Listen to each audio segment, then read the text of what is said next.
जी नमस्कार दोस्तों, आप सभी का हार्दिक स्वागत है। आपको कुछ महत्वपूर्ण इन्फॉर्मेशन देनी थी, वो मैं दे देता हूँ। आप हमारे ये यूट्यूब चैनल है, इसकी लिंक मैंने डाल दी है टेलीग्राम पे। उसको आप ओपन करके लाइक शेयर सब्सक्राइब कीजिए और अपने मित्रों को भी ऐड कीजिए ज़्यादा से ज़्यादा, ताकि हम शिक्षा में एक नई क्रांति ला सकें। दोस्तों, अब महत्वपूर्ण इन्फॉर्मेशन जो बताने जा रहा हूँ, तो आइए दोस्तों हम बात कर लेते हैं आज के टॉपिक की, जो कि हमारा टॉपिक है गुप्तोत्तर काल। कौन सा टॉपिक है? गुप्तोत्तर काल हमारा टॉपिक है। गुप्तोत्तर काल इतिहास का विषय है। इसमें गुप्तोत्तर काल को हम देख लेते हैं किस प्रकार क्या कुछ प्रश्न आता है इसमें से। गुप्तोत्तर काल के बारे में मैं आपको बता दूं दोस्तों, बिल्कुल छोटे और इजीली क्वेश्चन आते हैं, ज़्यादा हार्ड नहीं आते। इसमें पहला प्रश्न यहाँ से बनेगा, बंगाल का गौड़ वंश कौन सा वंश? बंगाल का गौड़ वंश। शशांक ने बोधि वृक्ष को कटवाकर गंगा ने फेंकवा दिया था। प्रश्न यहाँ से बनेगा, बोधि वृक्ष किसने फेंकाया था? तो शशांक ने फेंकाया था। शशांक का क्वेश्चन बनेगा। अवेनसांग ने शशांक को क्या कहा? प्रश्न ये आएगा, अवेनसांग ने शशांक को क्या मतलब उपाधि दी या क्या बोला था? काचे नाग बोला था। ये काचे नाग क्वेश्चन आता है यहाँ से। फिर आगे टॉपिक करें तो इसमें थानेश्वर का पुष्यपति वर्धन वंश, जो कि गुप्तों के बाद उत्तर भारत का सबसे शक्तिशाली और विशाल वंश माना जाता है। क्वेश्चन यहाँ से आएगा कि भारत का सबसे शक्तिशाली और विशाल वंश कौन सा है? तो आप क्या उत्तर देंगे? वर्धन वंश कह दीजिए, थानेश्वर का पुष्यवती वंश कह दीजिए। यहाँ से प्रश्न बनेगा। फिर इसमें नेक्स्ट आए तो पुष्यपति थानेश्वर के निकट स्थापना हुई थी। इस वंश की कहाँ पर स्थापना हुई थी? थानेश्वर के निकट हुई थी। इसकी स्थापना कहाँ पर? थानेश्वर के निकट हुई थी ना। हाँ दोस्तों, यहीं पे हुई थी। तो आप एक एक पॉइंट को ध्यान से रखिए, और मैं जो बता रहा हूँ ये मोस्ट क्वेश्चन अंडरलाइन करते जाइए। आप अपनी कॉपी पास में ले लीजिए, नोट कीजिए इसको नोटबुक में। फिर आगे प्रभाकर वर्धन, ये इसमें क्या आता है मोस्ट इम्पैक्टली, इसमें पुत्र के बारे में प्रश्न आ सकता है कि प्रभावर्धन का पुत्र कौन था? राज्यवर्धन था, हर्षवर्धन। आप हर्षवर्धन को तो जानते ही हो, इतिहास में चर्चित रहा है काफ़ी। इसकी पुत्री राजश्री, पत्नी यशोमती। इनकी फैमिली के बारे में, मतलब दोस्तों फैमिली के बारे में बात करें तो इतना क्वेश्चन फैमिली में से कम क्वेश्चन आते हैं। कहने का मतलब कम प्रश्न आते हैं फैमिली में से, आपको याद नहीं करना। तो अब आपको क्या मोस्ट याद करना वो ध्यान कीजिए यहाँ पे। राज्यवर्धन प्रभाकर के बाद शासक कौन बना था? राज्यवर्धन। यहाँ से प्रश्न आ सकता है। फिर राज्यवर्धन की हत्या किसने की? मतलब राज्यवर्धन का, दोस्तों आपसे के साथ बात करूँ तो मैं, राज्यवर्धन का हत्यारा कौन था? यहाँ से प्रश्न आएगा कि राज्यवर्धन का हत्यारा कौन था। तो कौन था हत्यारा? दिखाई दे रहा है आपको। कौन था? गौड़ हत्यारा था ना। हत्या गौड़ ने की थी, राजा शशांक। गौड़ वंश का कौन था? राजा शशांक था। शशांक ने इसकी हत्या की थी, इसका हत्यारा गौड़ था। हर्ष को इसकी सूचना कुंतल नामक दूत ने दी थी। प्रश्न यहाँ से आएगा कि राज्यवर्धन की हत्या की सूचना, शशांक की सूचना किस को दी गई थी? तो कुंतल को दी गई थी। तो इसमें अपना आगे का टॉपिक करते हैं दोस्तों। इसमें आगे क्या कुछ दे रहा है वो नोट कर लेते हैं। इसमें आगे हर्षवर्धन के जीवन के बारे में हम अध्ययन करते हैं। हर्षवर्धन के बारे में क्या कुछ है, क्यों इतिहास में प्रसिद्ध है, क्या खास बात है। तो हर्षवर्धन के बारे में थोड़ा ये टॉपिक देख लेते हैं। हर्षवर्धन की क्या मुख्य बातें हैं जो हमारे जीवन में परिवर्तन लाती है, या हमारे किस टाइप के क्वेश्चन आते हैं। हर्षवर्धन इसमें नोट करिए आप, इसको क्या क्या उपाधियाँ दी गई है। महाराजा धीराज की उपाधि दी गई है। शाकिलेश्वर नाथ की, साहित्यकार सम्राट भी कहा जाता है, शिलादित्य। गौड़ राजा शशांक ने हर्ष के भाई, ये क्या नोट कर रखा है, गौड़ राजा शशांक ने हर्ष के भाई राज्यवर्धन को तथा मालवा के राजा देवगुप्त ने हर्ष के बहनोई ग्रहवर्मा का वध किया था। प्रश्न यहाँ से आएगा कि देवगुप्त ने हर्ष के बहनोई ग्रहवर्मा का वध किया था। ग्रहवर्मा का वध किसने किया था? इनका हत्यारा कौन था? तो देवगुप्त था। कौन था हत्यारा? देवगुप्त और उसके बहनोई हत्यारे थे।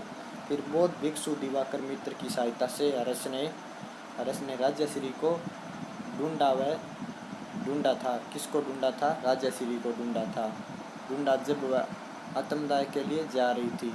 इसमें से कोई मोस्ट क्वेश्चन नहीं बनने वाला मेरे प्यारे भाइयों मित्रों। रस का राज्य नर्मदा के तट तक फैला हुआ था। कहाँ तक फैला हुआ था? प्रश्न यहाँ से आएगा, मोस्ट अंडरलाइन कर लीजिए आप। रस का राज्य कहाँ तक फैला हुआ था? रस का नर्मदा नदी के तट पर, विशाल तट माने जाते वहाँ तक फैला हुआ था। रवि कीर्ति के 634 ईस्वी के एयाल बिले के अनुसार वातापी के चालुक्य रस का राज्य श्री के साथ कनौज के सिंहासन पर बैठते थे। कौन से सिंहासन पर? कनौज के सिंहासन बैठते थे। रस ने राजधानी थानेश्वर से कनौज स्थानांतरित की। मोस्ट क्वेश्चन जो दोस्तों आएगा आपको मैं बता देता हूँ। मोस्ट क्वेश्चन कहाँ से आएगा?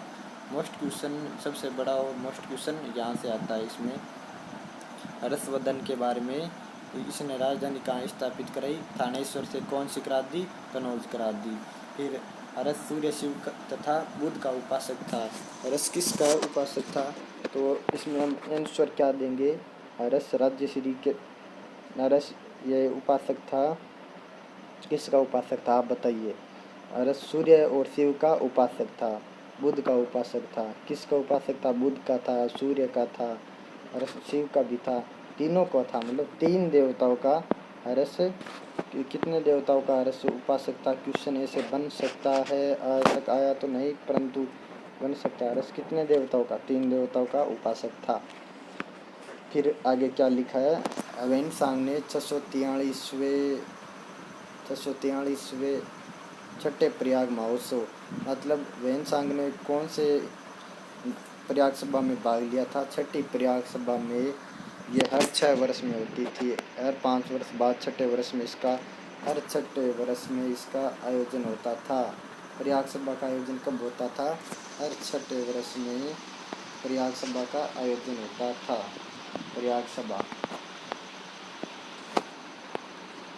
सभा का हर छठे वर्ष में आयोजन होता था। अच्छा, छठे वर्ष होता था तो इसमें मतलब छठे वर्ष हो गया आयोजन इसका। ह्वेनसांग ने हर्ष को क्या कहा था? प्रश्न यहाँ से आ सकता है। ह्वेनसांग ने हर्ष को क्या उपाधि दी थी? शिलादित्य की दी थी। यह बार बार प्रश्न आया हुआ है। एसएससी और भी अन्य एग्जाम में, बहुत सारे एग्जाम में आया हुआ है। आप इसको मोस्टली अंडरलाइन कर लीजिए। प्रश्न यहाँ से बिल्कुल आता है, प्रश्न आता रहता है लगभग। हर्ष ने संस्कृत में नागानंद प्रियदर्शिका तथा रत्नावली नाटक की रचना की थी। हर्ष ने कौन कौन से नाटक रचे थे? हर्ष ने नागानंद, प्रियदर्शिका, रत्नावली, ये मोस्ट नाटक रचे थे। कितने नाटक रचे थे हर्ष ने? 3 नाटक रचे थे। बार बार मेरे दोस्तों इसमें 3 का क्वेश्चन आ रहा है, तो 3 में आप कहीं कंफ्यूज मत हो जाना। नागानंद, प्रियदर्शिका एवं रत्नावली नाटक की रचना की थी। बाणभट्ट ने कादम्बरी हर्षचरित्र की रचना की थी। बाणभट्ट ने कौन कौन सी रचना की थी बताइए आप?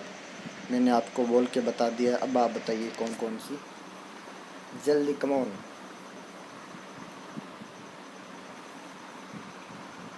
बाणभट्ट का ये प्रश्न मोस्ट है दोस्तों, बिल्कुल मोस्ट प्रश्न है, बार बार आता है, सभी को कंफ्यूज करता है ये प्रश्न कि बाणभट्ट की कौन कौन सी रचना है। कादम्बरी है, हर्षचरित्र है। बाणभट्ट की 2 रचनाएं बहुत ही प्रसिद्ध मानी जाती है। फिर इसमें जो नेक्स्ट क्वेश्चन बनेगा हमारे, वो प्रश्न आएगा यहाँ से, मैं आपको बता रहा हूँ, थोड़ा रुकिए 1 मिनट।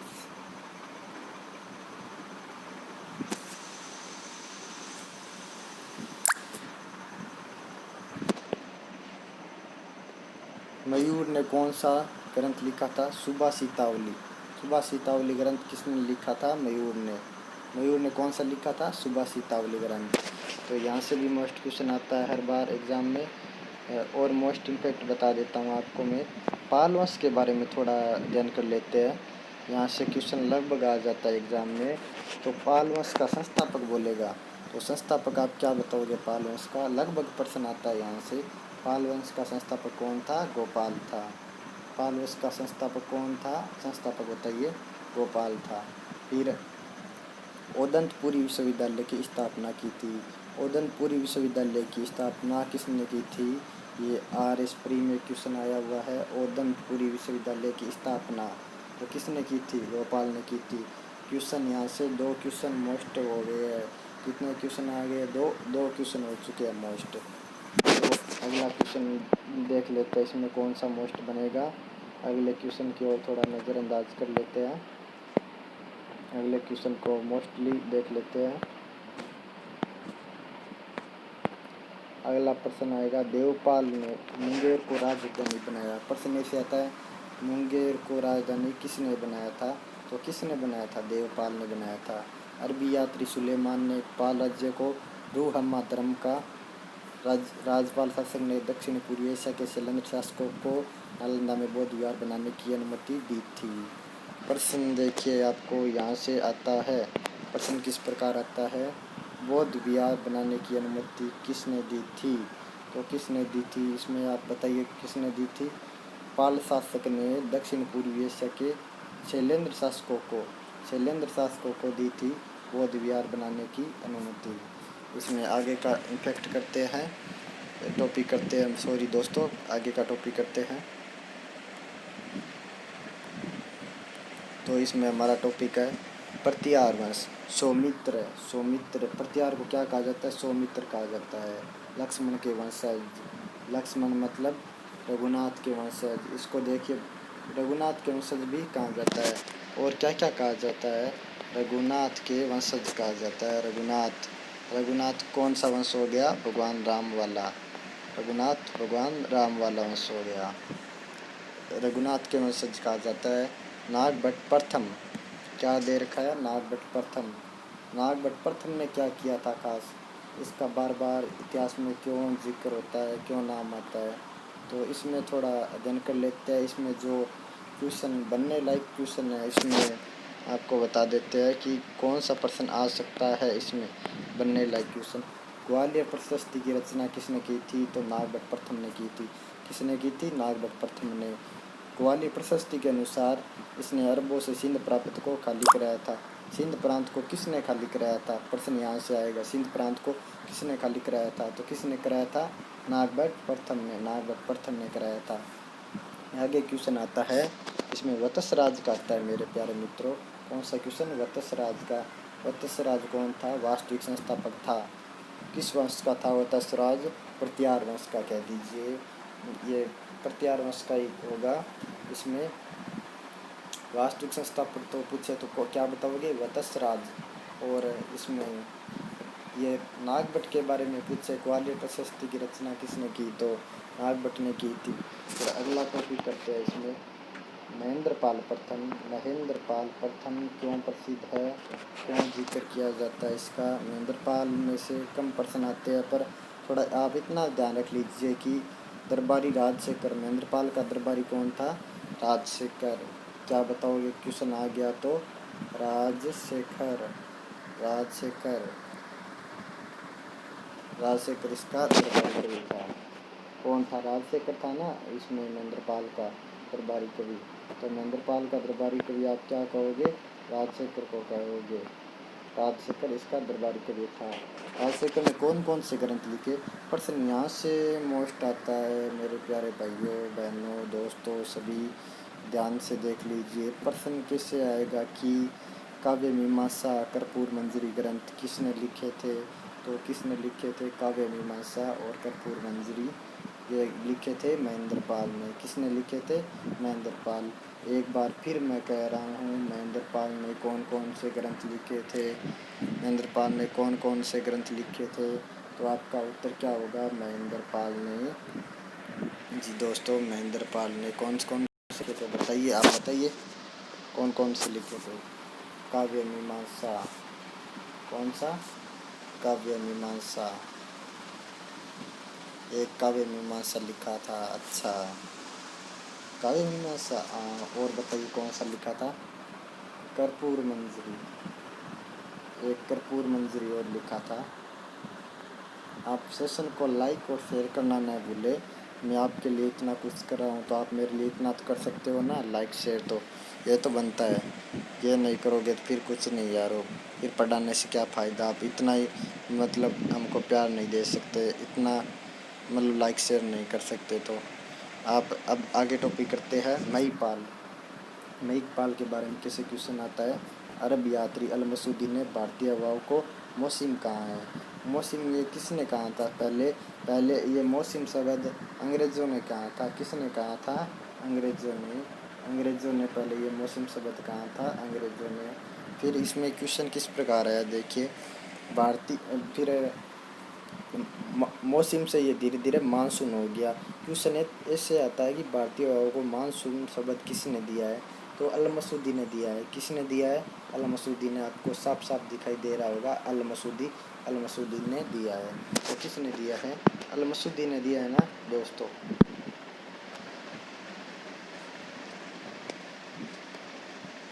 जी दोस्तों, अल मसूदी ने ही दिया है।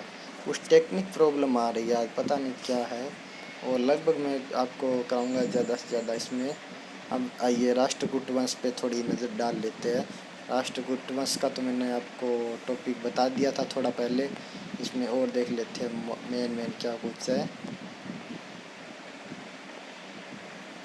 थोड़ा स्थानीय स्वशासन के बारे में जान लेते हैं कि चोलों का स्थानीय स्वशासन कैसे था, कैसी इनकी व्यवस्था थी। तो चोलों की सबसे महत्वपूर्ण देन क्या थी? स्थानीय स्वशासन। तो चोलों की आप बताइए महत्वपूर्ण देन क्या थी दोस्तों?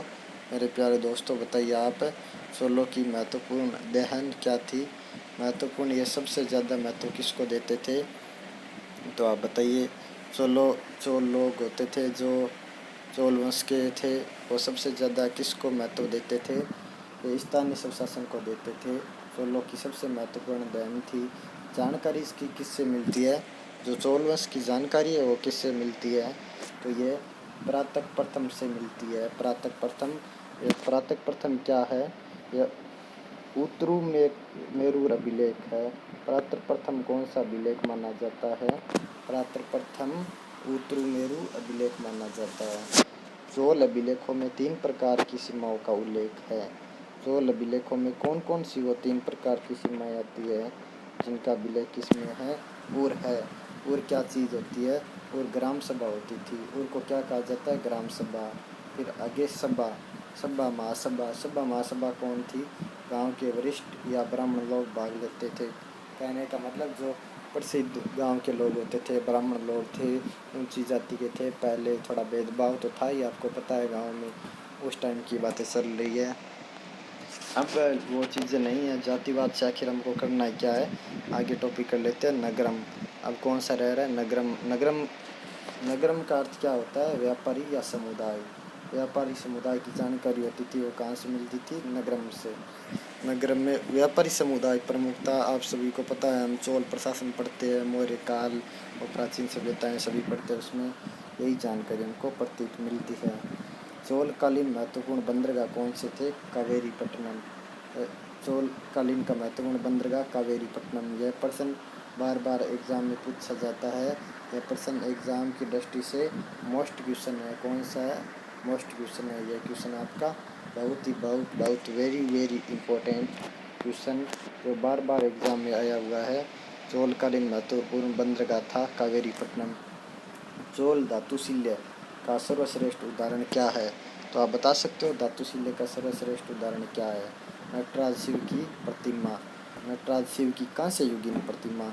आपको मैं जैसे कल्पना करके बता सकता हूँ कि ये मान लो शिव का रूप है, ये शिव का रूप है, शिव का रूप है। शिव अपने मतलब अपने रूप धारण किए हुए कांस्य युग की इसके प्रतिमा है।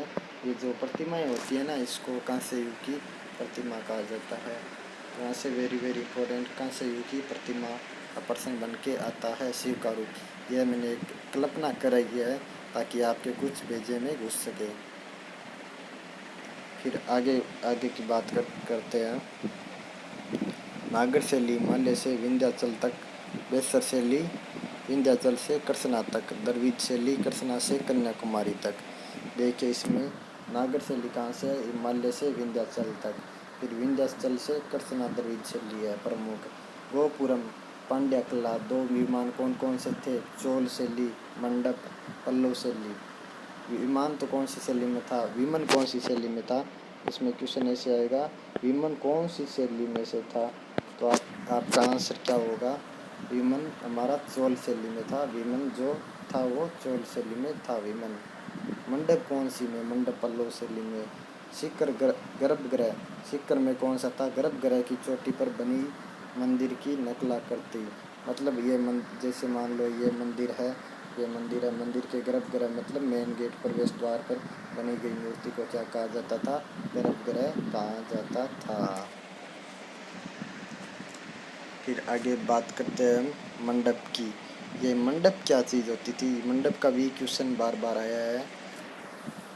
ये मंडप होती थी दोस्तों स्तंभों पर स्थित हॉल जिसमें भक्तजन जमा होते थे। आपको पता है मंदिर आप सभी ने देखे होंगे कि मंदिर में जो स्तंभ होते हैं तो स्तंभ लगाए जाते हैं, उसमें भक्तगण जमा होते हैं। वहाँ पर अलग अलग लोगों की जीवनियों के बारे में और कुछ मंदिर के बारे में, कोई अच्छा कार्य करता है, कोई कुछ करता है, उन सभी के नाम दिए होते हैं।